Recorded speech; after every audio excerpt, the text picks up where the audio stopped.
against Leenock.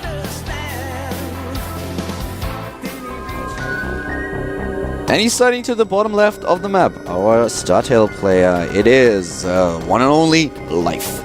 Both of them just droning up to the top right in the blue, starts his opponent. We have Leenock, the Leenock-topus. I'm just thinking about, I'm sure you're familiar with the Mario Brothers, and Luigi has this alter ego, you know, Waluigi.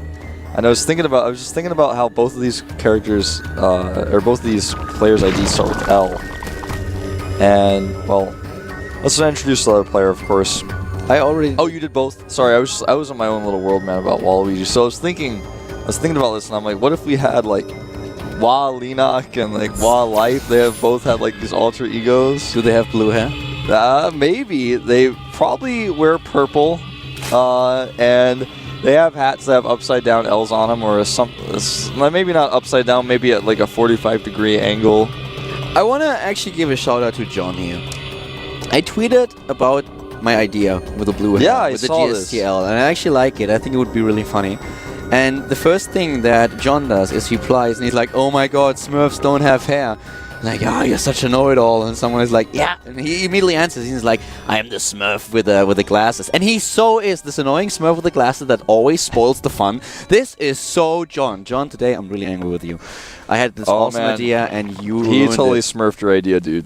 He smurfed my idea, and he smurfed it good. He smurfed it, man. That really smurfs, dude.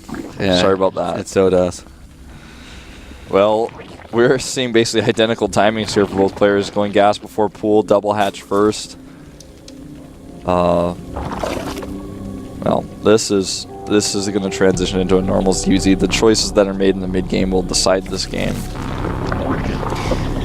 I was thinking a little bit about if you wanted to say who are your top 3 up-and-coming Zerg players right now, who would it be?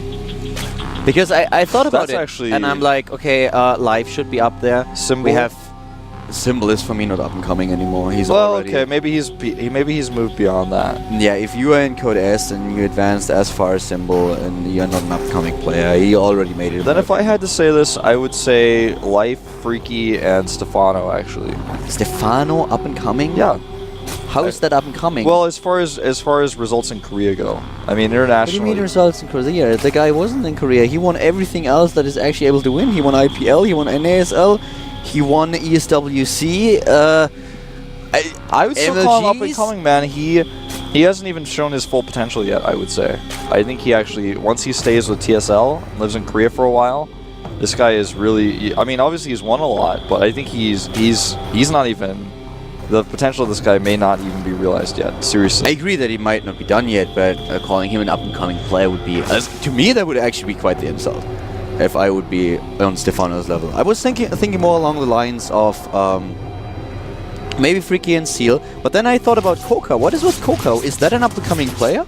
Well, that is a good point. I want to see Coca in the individual league as well. I don't know. Here's the thing. Actually, there's a difference. Some people really favor one type of thing over the other. Like, for example, I'm the type of person who likes Code S. I think it's the best test of skill because there's not only the execution but the prep time, but some people really like this cutthroat, like, he went through the open bracket, and then he went through the championship bracket. He didn't have any time to prepare, but he killed everybody, and he did so well in the team league, and, like, he didn't even know he was going to play against this player, but he beat him still. Some people like the idea of, like, being the best player without preparation. Some people like the preparation thing. And I think it's like, it depends on what you want to value as to, like, what you could say as being, like, for Coca, because Coca, I want to see how he does in an individual league where his opponents are preparing for him. This is, I mean, this game that we're seeing right now in front of us is both players almost doing the exact same thing. I mean, look at how some of the Zergling count is. They are basically doing the same thing. We have a lot of Zergling and Baneling aggression in the early stages of the match, and currently with a slight lead in supply is actually Leenock. But yeah, when you talk about Zerg players, this is definitely an issue. So it's also a matter of how you define things. But I'm not quite sure if Coca to me is an upcoming player or someone who already has made the name for himself. He had this break. That's, well, but it's really hard. There are a lot of good Zerg players now on the move, on the rise, and I'm really interested to see how well they are going to do, especially in the individual league as well. Do you have an opinion on who you think is going to take the finals? Or, I mean, take the whole season, I guess. I mean, we have our semifinals tomorrow. I think the RG is going to make it. Okay. This is this is bad. He doesn't move unbelievable, his man. drones at all. I cannot believe it. What were you thinking? That was I'm really a little bit surprised. I mean, that was weird. He lost 7 in total, but he must have seen this. He was actually microing his Zerglings. Why wouldn't you not pull your drones back just a tiny little bit when you see those Banelings running? It was almost as if he thought the spine would be enough, and he was like looking at something else or on autopilot. That was really weird. But Leenock will take a pretty big lead here as a result. Life does have the faster layer.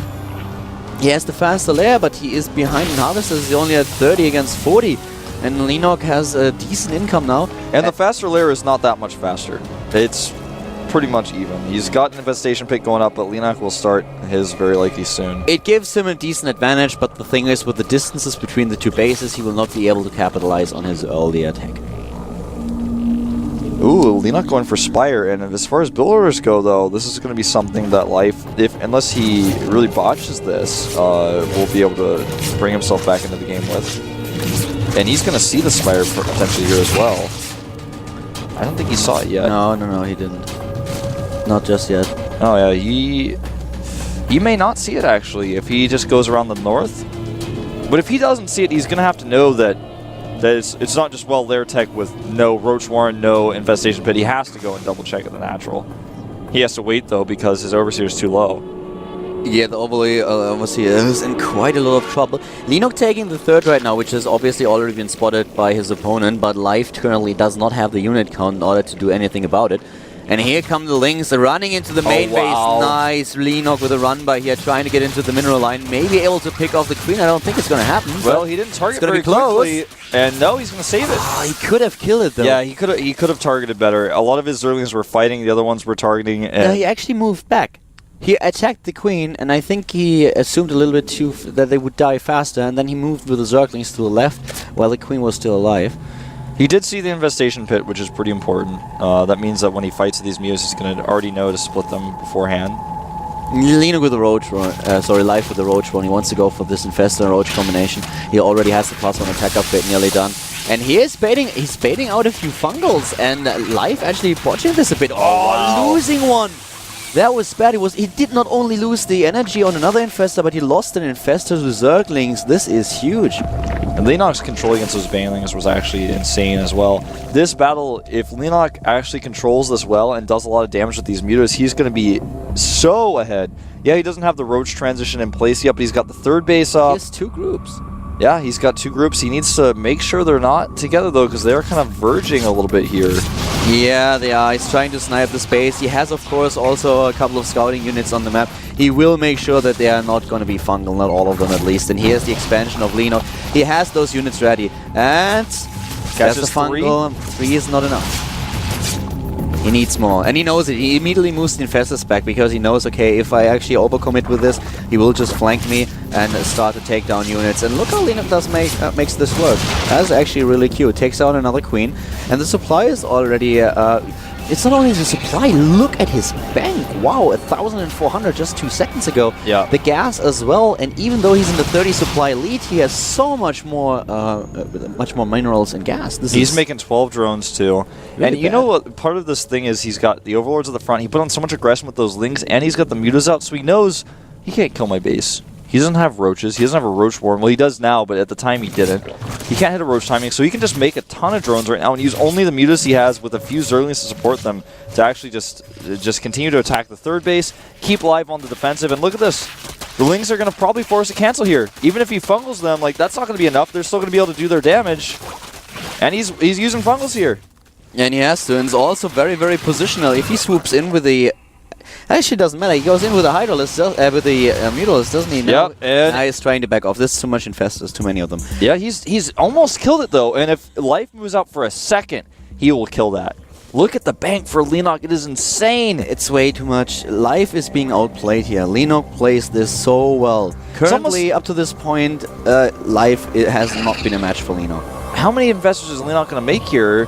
He's only making 5. He's got a lot of larva. I think he's trying to decide what he wants to make. Okay, he's going to make 12 Infestors. I think he was trying to decide, do I want to go really heavy Infestor or just a few and then start building my Roach count? And he's going to go with 12 Infestors. And with the Pathogen Glands finishing up, as well as all the time he's going to have to build energy with the muta pressure he's putting on right now, Leenock is going to have this sick amount of energy for fungals, infested terrans, and then with the base that he has, he can start his roach production. Leenock has 3 overseers on the map because he wants to make sure that there are no buried infestors running his way. He's getting a 4th base. He completely outplays Life here. Life needs to win a major engagement. He needs to have perfect fungals if he wants to come back in this game, because so far Leenock has been dominating him. A 70 drone count for Leenock and only 54 for Life.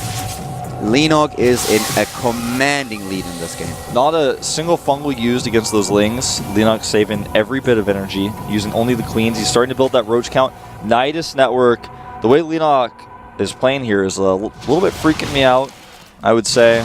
I feel like he's even using his Overseer, one of the 3 that you mentioned, to make sure his opponent can't spread creep to attack him, because he knows, all right, I'm just going to get my 4th base now. I'm ahead of you. I'm going to start using Niduses, and then I'm going to start trading with your armies. And even though he's got Overlords in several locations in Nidus, he can just use his Mutalisk for vision. I mean, Life is going to start finding himself in trouble. If Life engages against the Niduses really cost-efficiently, repeatedly, he can get himself back into this. But if he does not, this is going to be a tough game to win. It already is. The Nidus is building. That's so many infestors going into that Nidus. And it's building in the main base. There it is. Does he see it? I don't think so. I actually think he does. He sees it now, that's for sure. Yes, that's for sure indeed. But he baited the Mutalisk, the infested the entire army of Life into the wrong position with He's going for a counterattack, but Leenock could just use the Nidus to go home. Yeah, this game is essentially... I mean, I would be really surprised if Life would make a base trade work here. Leenock played this so well. He baited the units to the expansion, then he placed the Nidus network. Now he's taking down his opponent's tech. All Leenock has to do is use his infestors to defend and leave his roaches to attack, because the infestors he flanks his opponent's infestors. Oh, wow. Look at the infested terrans here. He traps all the infestors. They're going to die within seconds. Yeah, but it doesn't even matter. This is just way too much. Look at this. Oh my god. Leenock drops in supply, but he still has production and Life does not. Leenock actually just escapes into the Nidus network. And he's made a ton of spines at his natural. This flank just bought him some time. Yep. Then he will lose his center bases if Life wants to kill that, but... The army supply is actually in favor of Life at this point. And he's killing this is the one thing that is a little bit scary. Yeah, he killed the spines as well. This game is not over necessarily. Leenock is starting to lose a lot of drones here. No, the game isn't over just yet, but the thing is that Leenock, if he plays it smart, it should be. He did not even escape with those drones, though, which is a little bit surprising to me. Now he's losing the drone supply that he had, and this made up a lot of the... He might actually lose this game. And he shouldn't. There are 2 drones left for Life, and they are in the natural in an extractor and in the main base in an extractor. And if he loses these, he will not be able to hide structures. And that will just, I mean, possibly guarantee Leenock this game. How many Overseers does he have? This is a lot closer, though, than it should be. Yeah, you're right. Now, Life has 1 Overseer, and this will allow him to potentially chase down the infestors of Leenock that he can burrow around the map, but... Leenock is still building units in his main base right now, but he should have built those spine crawlers a little bit earlier. He did not really think that Life would go for a counter-attack, and Life was actually making a decision that might bring him the victory in this game. I doubt that it's going to happen, but there's definitely a huge chance. He has a little bit more army supply than Leenock. Leenock, though, can build a few more units, and he does. He rebuilds his Roach Warren and also reactivates his drone count. He still has a few units mining, but he needs to defend one of these bases. Though the fungals for Leenock are just going to clean up the last of the units here in the main base. He has 14 infestors against none. Yeah, and he loses the lair. Life loses his lair. That means he's got no more hatcheries. He's about to be revealed. And Leenock has mining. He's got that huge infestor count. And Life does, I mean, he doesn't look like he has much of a chance here anymore. He had a small window, but Leenock has just, he's sealed the deal here. He's going to catch these last roaches.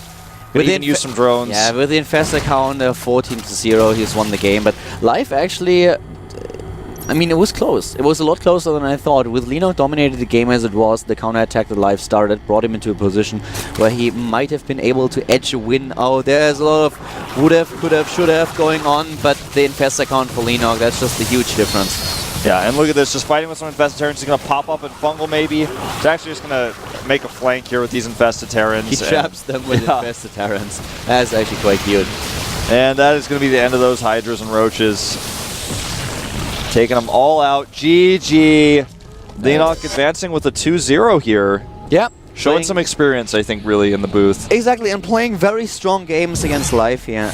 I'm a bit sorry for the StarTale player, but he can prove himself in the GSTL. He had a good run in Code A so far. He won't be out of Code A just yet. Yeah. So we'll see him in the up and downs, and I think that Life definitely has a lot of potential here. Yeah, Life showing that his seed was well-deserved. And I think now that he's on StarTale, he's going to have a lot more opportunities. You know, I know that the ZenX team is a team that doesn't have a reputation for having the best players in the world. They had some really good players. They had a lot of potential. And all the players that left ZenX to join other teams have gone to be great players. And now that the rest of them are in StarTale, I really feel like they're going to get a lot better. They have they have a better living environment now. They've got a lot more funding. That much is clear. So I'm really looking forward to seeing the future of these former ZenX players. Well, we're going to start with our Terran versus Terran next. It's going to be TSL Polled up against Maru Prime, a match that I certainly look forward to. And before we start with the game, we are having another 5-minute break. We are back at 5, guys. Don't go anywhere. This is the GSL Code A, cast by Carl and Wolf.